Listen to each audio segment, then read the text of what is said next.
Hey guys, this is Ed, Paul, and Anna of Current Brand Media, and we are here to tell you a little bit more about our sponsor. Sportsball is a great subscription service geared towards minor league baseball fans.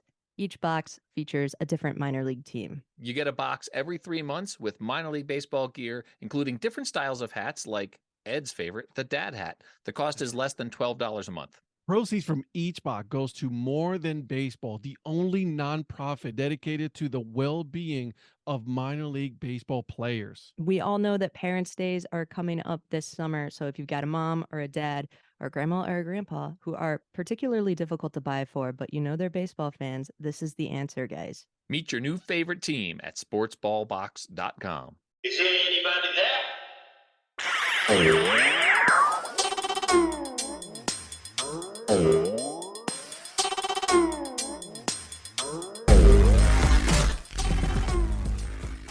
But I will tell you, everybody's complaining about the pitch clock. I don't personally do not like the pitch clock because I don't agree with the way they're doing it. Yeah. But I do agree that baseball does need it. What's up, Deadhead Crew? Ed here, and on this episode, part 2 of my conversation with Tim Siegel, the head groundskeeper of the Kannapolis Cannonballers, we go into various things regarding the world of baseball, right? One of them, pitch clock. That's right. Whether we like it, whether we hate it, who knows? You got to stick around. Also, different jobs that he's done in minor league baseball while working as the head groundskeeper. That's right. Listen, at this point, if you work in minor league baseball and your title says one thing, you got to look at the fine print because it says that you wear other hats. That's right. You do. Look at it. I swear, it's there. But guys, without further ado, I'll give you the episode. So last year, I had two different occasions. I had a base break in the middle of the game. The first one, James Beard, who's one of the fastest guys in minor league baseballs, hauling butt down the line, and he steps on the corner of the bag, and the frame actually warped. So the peg that they put into the 18-inch base is made for the 15-inch base, and it screws into foam. So it doesn't have the proper durability in and out. They've enhanced them now and gotten through some of those kinks. And it also is flatter than the 15-inch base. So it doesn't have the little spring action and cushion action to it. And he ran through it and the base warped. And another time, the visiting team had the same issue. They ran through and the player actually got hurt on the base, hitting it, and it warped again and the frame bent. So both occasions, one of the second occasion, I was actually in the mascot costume. I had just gotten out and somebody was like, hey, we have an issue on the field. So I looked down, see what's going on. And I was like, great, I know what happened. So I actually crawled through the stands, jumped on top of the dugout, jumped down off the dugout, ran through the field. I'm like, what's going on? They're like, the base is broken. I was like, all right, I'll be back. And, here comes good old Tim sprinting across the outfield. I have to go from first base side down to the left field foul pole to the shop, grab a base, sprint back, put the base in so we don't have a delay. Luckily, the delay was only about a minute. But we had that issue. And actually, last week we had the Charlotte 49ers and UNCC Wilmington playing each other. Actually, it was this week. They're playing each other on Tuesday, and the umpires delayed the game in like the 6th or 7th inning because there was cars out in the outfield that had their lights on. There was 3 cars that had their lights on shining in there, and it was affecting the vision of the umpire, catcher, and batter. So they stopped the game. Nobody understood what was going on. I was in the stands talking to the guy that was laser grading because he was loading in equipment that day. So I jumped down on the field. I'm like, what you got? And he's like, cars out there. So nobody's around to do it because it's on the other side of the field. Everybody's just, behind home plate under the concourse area doing what they have to do, sprint across the field. And the way the field's set up, I don't have an easy way to get out. So I actually jumped the left field fence in the outfield, jumped the fence, jumped over onto the berm, sprint across the street, trying not to get hit by a car it was a group of kids out there just doing nothing. And I'm telling them they got to go. And finally they go. Crowd was going nuts. The players were going nuts. And luckily that was only a delay for a few, but it's a lot of those things that go into it. Some people worry about their pitcher's mounds if they're too wet for the day or, the weather and whatnot, but there's so much more that happens during a game that you have to pay attention to every single pitch because you don't know what's going to happen. Right. You don't know, we had another game. I was in the mascot costume to start the game, and my guys forgot to put down the foul line in left field. So the national anthem goes off and everybody's looking around, and our manager knew who I was, and he's looking at me. He has his arms crossed and he's smiling. And I walk out there, he puts his arm around my shoulder and he slaps me in the Boomer's head to give me a headache. And he goes, go fix the foul line.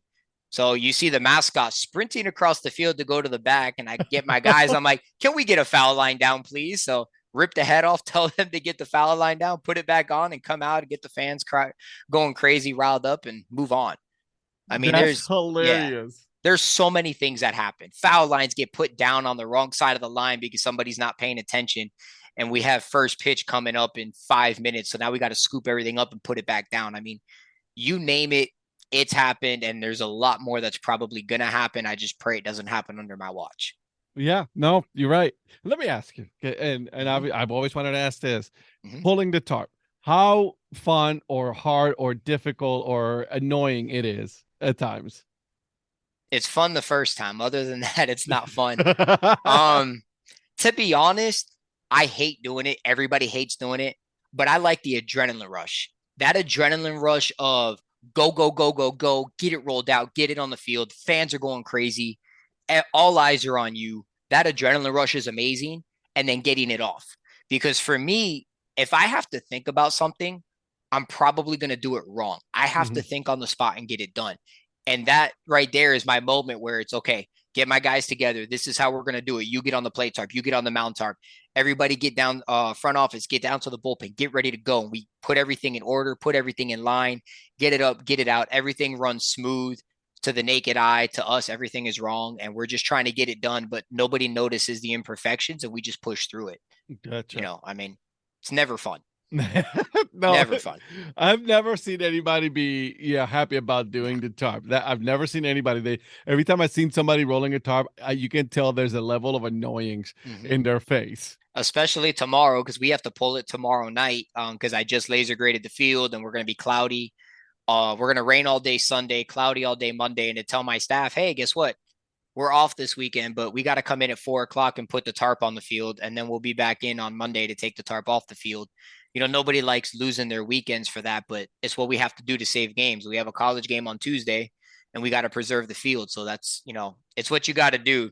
Those are probably the worst ones, is when people have to come in on their days off. Yeah, that sucks. Yeah. And during the summer, there's pretty much not a lot of days off that you have. You know, you're there.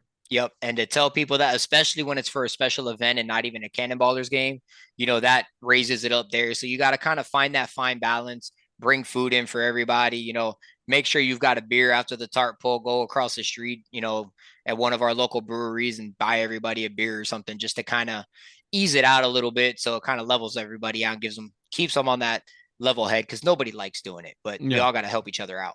Now, you guys have a lot of college events there and high school games is there as well, correct? Oh yeah, I've got Tuesday will be our 15th game of 30 before our first Cannonballers game. Oh wow. Yeah, we have the most games before our first Cannonballers game, except for the Durham Bulls, because they host Duke, that I know of. Yeah, so we've got a lot. So you guys just do baseball there? Do you do any other events at the? Oh no, we had a dog race event. We had the AKC, the American Kennel Club dog race was on the field. We had the American Kennel Club agility contest on the field for the dogs. So I had to paint. I called it a flag football field because that's what it looked like. But I had to paint another field out in the outfield and left field for dogs for that. We have Corey LaJoy's kickball tournament every year because he's from the area, and it's right before the Roval every year in NASCAR. So we host that. So I paint 3 kickball fields in the outfield. We have Oktoberfest. So we put a bunch of pumpkins on the field. We have Trees of Hope, which that's not on the field. That's in the concourse, but it's a fundraiser for a bunch of charities and whatnot for Christmas. We have, I mean, you name it, we've got it. Our owner's been talking about getting into the pickleball craze and getting some pickleball courts. And if that comes through to fruition and it happens, I've told them, I'm like, well, it'd be kind of cool to host a final for a pickleball tournament, you know, at second base, put it down on the infield dirt and in the fall when we have no games, and let's play some pickleball. And then of course, at the end of the season, we host our own softball tournament between us and another front office just to have some fun. So That's cool though, man. we're doing everything. You name it, we're doing it. And if we're not doing it, we probably will do it. And we're gonna find a way because my old boss told me, you're no longer a sport venue, you're an entertainment venue, and you got to do what you got to do to make money. Ain't that the truth right there? Yep. Ain't that the truth right there? You're like, yo, yeah, I'm I'm in sports. No, you are in entertaining. You're You're in in every yep. entertainment. You're in everything.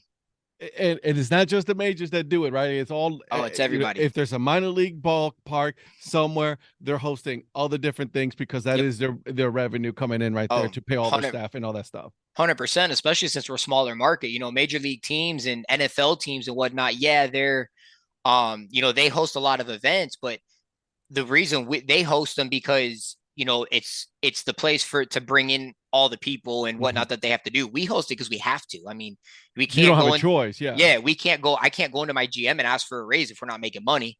I can't expect to be able to hire more people or get equipment or anything that I need if we're not making money. So we've got to find a way to do it. And that's just kind of where it's turning to. Some groundskeepers are happy about it. Some groundskeepers aren't happy about it, especially when they see our Twitter with everything we're doing.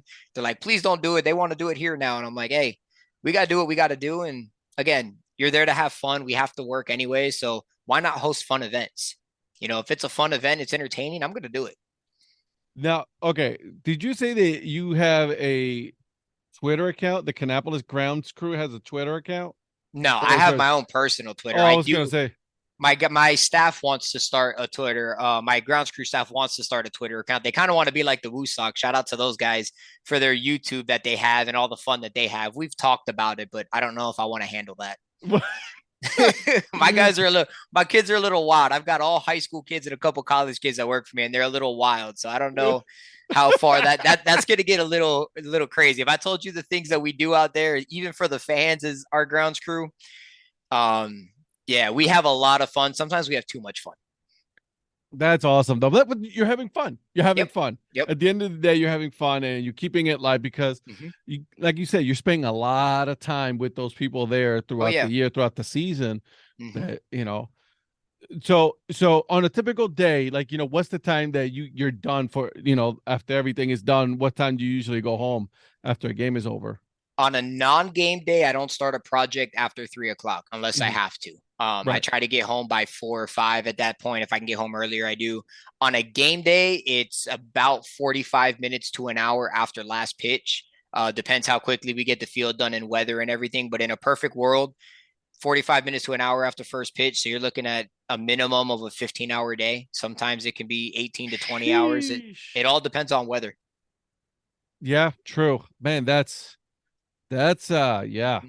wow. But I will tell you, everybody's complaining about the pitch clock. I don't personally do not like the pitch clock because I don't agree with the way they're doing it. Yeah. But I do agree that baseball does need it because doing these college games, they're implementing a pitch clock, but it's not as efficient as the MLB yet because it's still trial and error for them. Yeah. But it is nice to start a game at 7 and be done by 10:00 instead of having a 4-hour game. So there is a lot of positive behind that, even though we're seeing a lot of negative. Yeah. But there's still some kinks that got to be kicked out. And I hope to see some of it because there is some stuff that I'm like, I don't know about this, but it's definitely helping and it's definitely a lifesaver for us. I'll be honest with you. I know I'm going to get a lot of hate, but I actually like it. I don't mind it. Like you said, like there's some things that need to be worked out. I'll agree with you there. But when you have a player that's taken 100,000 times is just fixing the glove again. The biggest thing is just keep the game rolling is what it is. And in my honest opinion, I think they need to take out the whole pitch, the batter getting in there in 8 seconds and all by 8 seconds or whatever it is. Yeah. They need to go back to the original way when it was first implemented and go to the pitcher gets on the rubber, you have your 20 seconds. Yeah. And once the pitcher comes set, then you turn the pitch clock off. And Gotcha. I say that because of timing for base runners, for hitters, for pitchers. It's a mind game. If you understand the game of baseball, it's a mind game. You're not going to bring new people in to want to watch the sport because the game is faster. You're going to bring people in. People that are watching the game are going to watch the game. They're the ones that are there. They're your biggest fans. Yeah. Keep it there. Do some tweaks on it, but it's definitely a good thing. Gotcha. Okay, I can. Hey, I'm with you. I'm with you. I mean, listen, I was a fan. I'm a fan of some the bases. I don't mind it. The shift, That that's a different story. You yeah, know. I don't like it. If you can't hit if you can't hit the ball the other way, you shouldn't be a big league player. I'm sorry. Hey, Hit the ball the other way. Bunt the baseball. Let's play baseball. let's do something about it. So, all right. So, is there anything I haven't asked you, man? Like, I mean, we feel like we've had like I had a wild night already thinking this like talking about groundskeeping, and we're about to, we started with umpiring. So, is there anything that I haven't not asked you, man? I don't know. What else do you want to know? I mean, like I said, if it's in baseball, I have probably done it. I mean, I've been on broadcasts, I've been on PA, I've run cameras, I've been on everything. So, hold on a second. No, you've done broadcast. Obviously, you told me you've done broadcast because you bring up, Mhm. a lot of the rules and things like Mhm. that you've learned in umpiring. Yep. For you, like I want to ask you because, like, since you have been so involved in this sport, right? How hard is it sometimes to watch a game? Um, it's background noise, but it's always been like that for me. I've Mhm. never been one that can watch a game on TV. I've Yeah. got to go to the game. And my wife's family is in professional baseball and they've been in baseball forever. And Mhm. she actually gets frustrated with me sometimes because like I have to be at the game. And when we go to the game for her, with her uncle managing in major league organizations and her cousin being in baseball and whatnot, and they've been around it for so long, they show up to the game, third, fourth inning. I have to show up to the game as soon as gates open and I've been like this my whole life since I was a little kid. Yeah. If I'm not there to watch the grounds crew prepare the field, I'm getting frustrated. And if I'm not there by the national anthem at the very least, I'm frustrated. I got to be there from start to finish. I analyze every detail of the baseball game. Even now working it, I analyze every detail. But as far as on TV, it's just background noise until the playoffs happen. It's not necessarily a sport that I can watch on TV. Mhm. But that's just one of Interesting. those things. Yeah. Someone who works as a camera is like, I can't watch it on TV. I can't Mhm. do it. I can't. I've never really been able to. It's just one of those things that I turn on for background noise. But Okay, I can see it's the that. only thing I watch. So it's the only thing that's on TV. It's just in the background. Yeah, it's weird. I mean, I'm always moving. I can't sit still. So, did you grow up a Marlins fan? Yeah, I mean, the team I grew up watching. I don't like the Yankees. I've despised the Yankees my whole life. So I Yeah. became a little bit of a Red Sox fan on that side because the Marlins, Mhm. they've had their struggles and their ups and downs. But yeah, I mean, at this point, I look at it as I'm a fan of whoever's signing my paychecks at this point. Hey. So if you're signing my paychecks, that's my team. I want a World Series ring, so hopefully it'll happen one day. Hey, yeah, I can't root for your major league, affiliate team. As a Cleveland fan, I respect them, Yep, yeah, I can't root it's for them. understood. No, it's understood. I mean, I was never really a White Sox fan, so I started working for the organization. But I mean, now watching the guys grow and seeing the guys in big league spring training right now, it's pretty cool. So I become That a is White some Sox fan cool now. stuff, though, man. Yep. That is some cool stuff to see. Mm-hmm. To see development of like kids in high school Yep. and all this other stuff. That's some cool stuff, man. Oh yeah, 100%. Especially from the coaching side when I was coaching high school baseball in Florida to watching these guys now at this level, it's a little harder for me because I see stuff and I'm like, I kind of want to critique that, but I can't because it's not my place. But Yeah. just to watch them develop and see, I think one of the biggest ones, and a lot of people get a kick out of this one. Adley Rutschman, who's with the Orioles catcher, when he first got drafted with the Orioles, I was still at the spring training site for them, and he came into camp. One of the nicest guys you'll ever meet. Yeah. Came into camp. I didn't see him put one ball in play for the first 2 weeks he was there. Not in batting practice, not even off a tee. Like the dude struggled. And they said, Interesting. okay, you're ready. Go to rookie ball. And I was like, the guy hasn't hit a baseball yet. They put him in rookie ball. He hit 2 home runs his first game. And then he got moved up 2 days later. And I'm like, how does this work? This just doesn't make sense. How does this happen? Yeah. How did this correlate? Because I've seen him. He wasn't doing anything during those 2 weeks. Yeah. And then that he's there. But I mean, dude's amazing person, amazing athlete. I mean, all the respect to him. That's it. That's wild. Yep. They just like that. Yep. Baseball doesn't make sense. It's like golf. For real, dude. Don't get me started with that one either, man. Oh my God. I can't with them. That's amazing though. So, so tell me about, okay. So you did obviously the mascot, you've done the broadcast. How is it? I'm sure it's pretty cool to do the recording, right? Maybe a camera person on that one. How is that happening?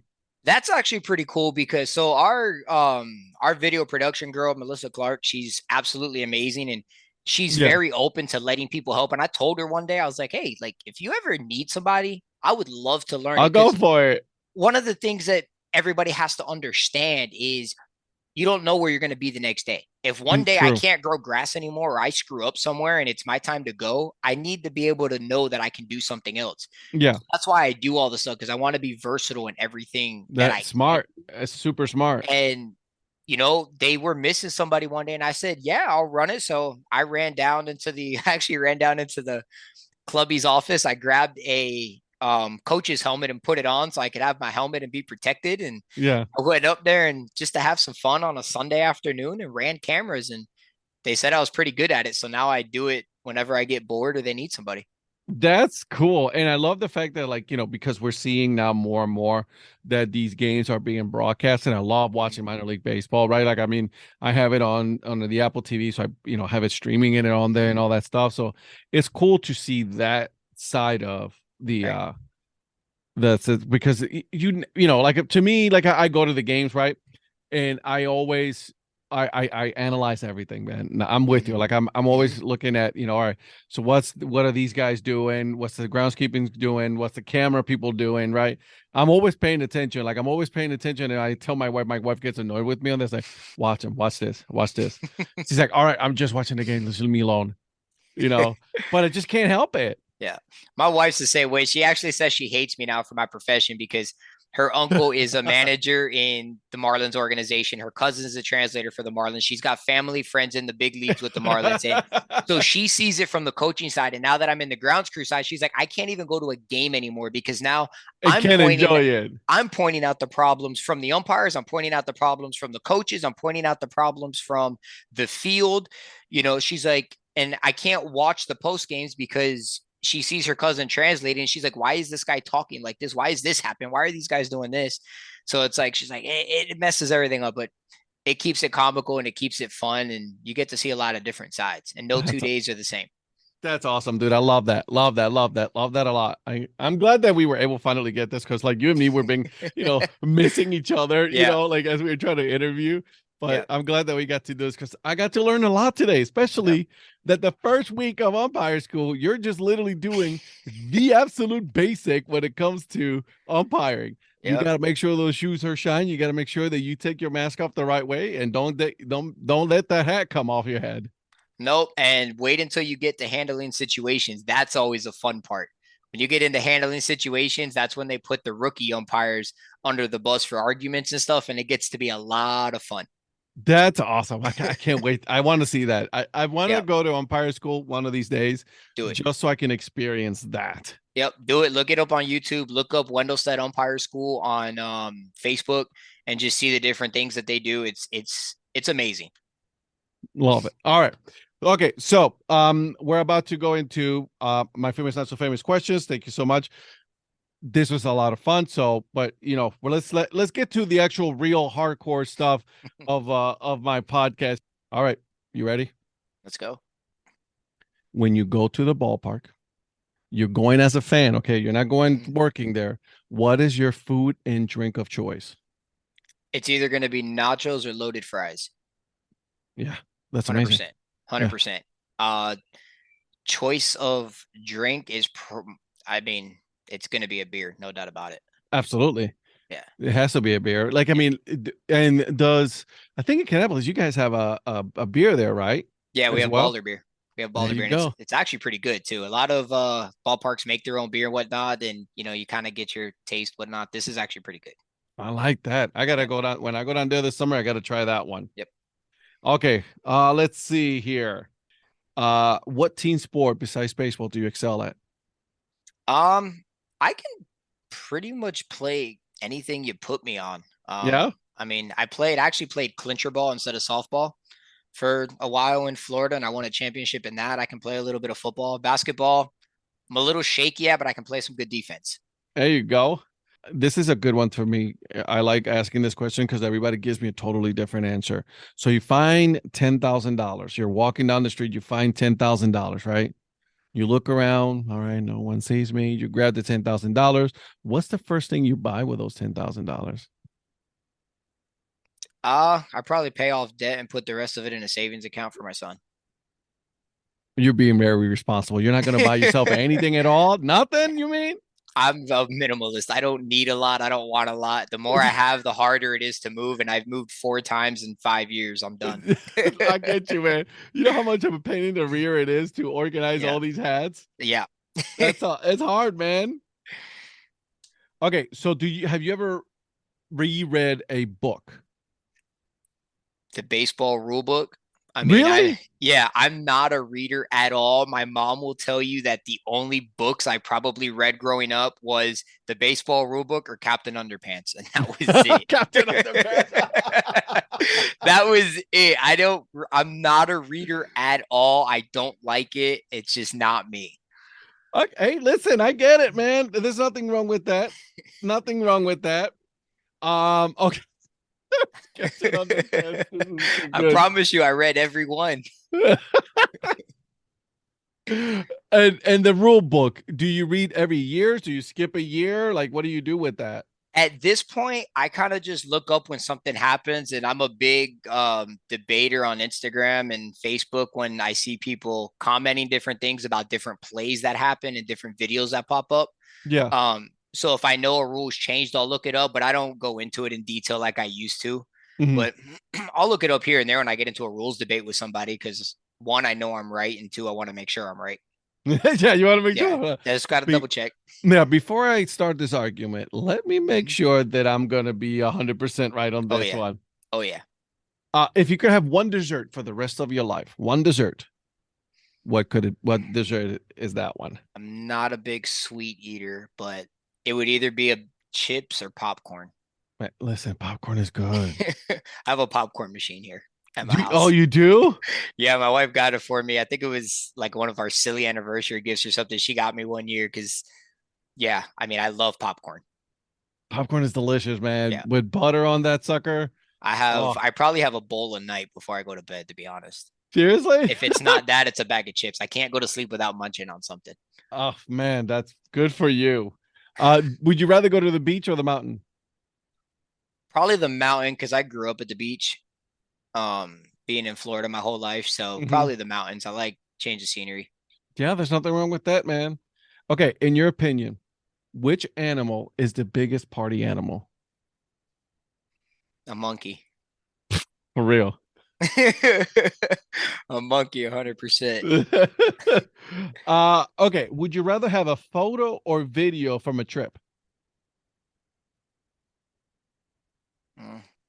Probably a photo because it's going to tell you a lot more. Video is going to be straight to the point, and I like having stories. You know what? 1,000 words, right? A picture can tell you 1,000 words. Okay, your favorite cereal growing up? Cinnamon Toast Crunch. Man, my daughter is all into that one right now, dude. I eat it straight out of the box.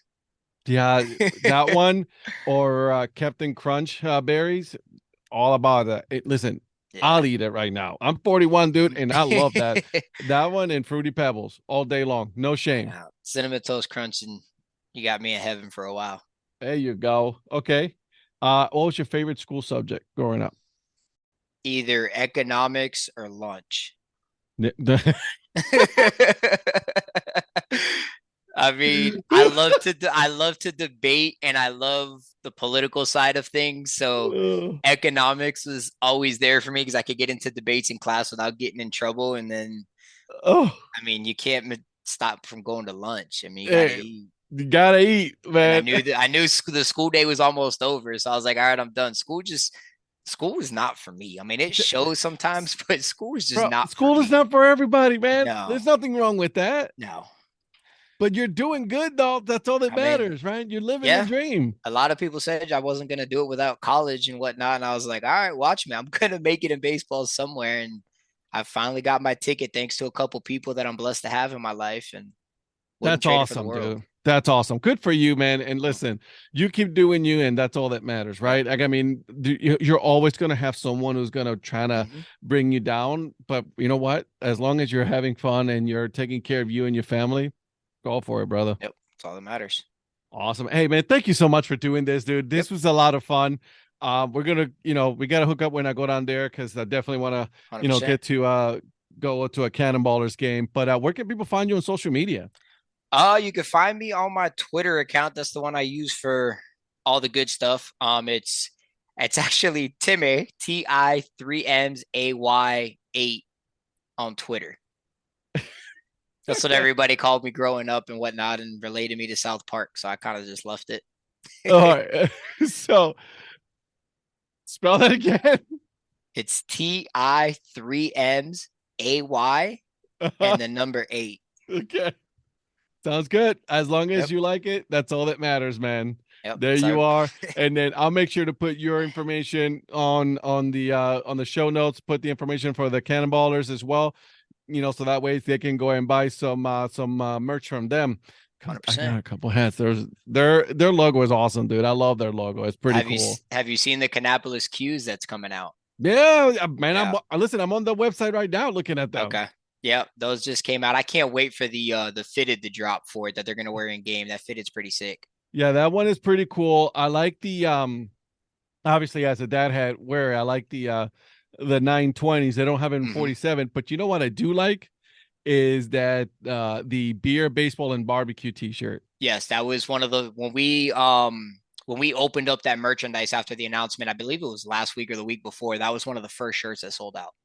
That thing is amazing. I got to get me some of that stuff. Yeah, I can't wait. They had barbecue out there because we're actually going to have a smokehouse at the stadium once the building's finished being built in right field.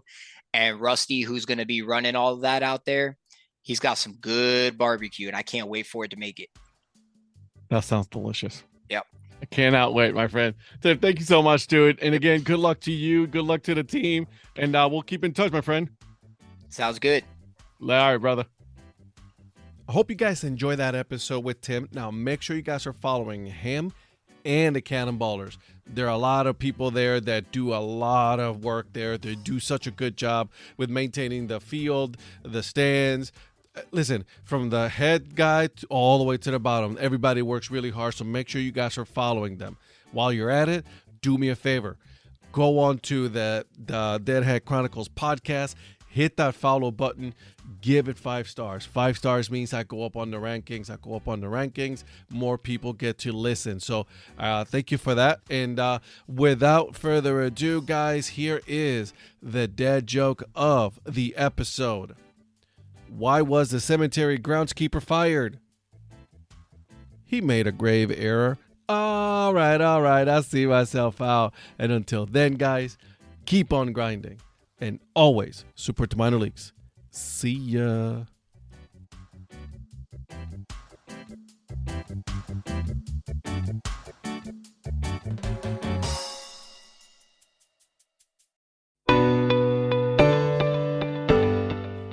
This podcast is part of the Curved Brim Media Network. Here are some of the other members of Curved Brim Media. Hi, this is Ed Rivera of the Data Chronicles. Join me as I interview people just like you and players, coaches, GMs on the path that led you to become a fan of the sport.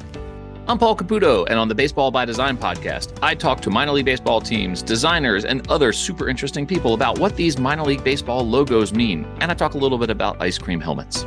What's up, Bucketheads? I'm Anna DiTomaso, and each week on the Baseball Bucket List podcast, I speak with a different fan about their favorite baseball memories, what the game means to them, and what's left to check off on their baseball bucket list. Hey guys, this is Patrick Larson from the Minor League Baseball Hat History Series, and in every episode I go through the history of minor league teams through my personal collection of hats. You can find me on Twitter at PatLarson1. I hope you guys enjoy. This is Patrick and Corey of BaseballMapper.com, and we have made an interactive map to help highlight all baseball teams from the majors down to collegiate summer leagues. We want to bring you closer to baseball, so get on the site and find a team near you today. Learn more about Curved Brim Media at curvedbrimmedia.com.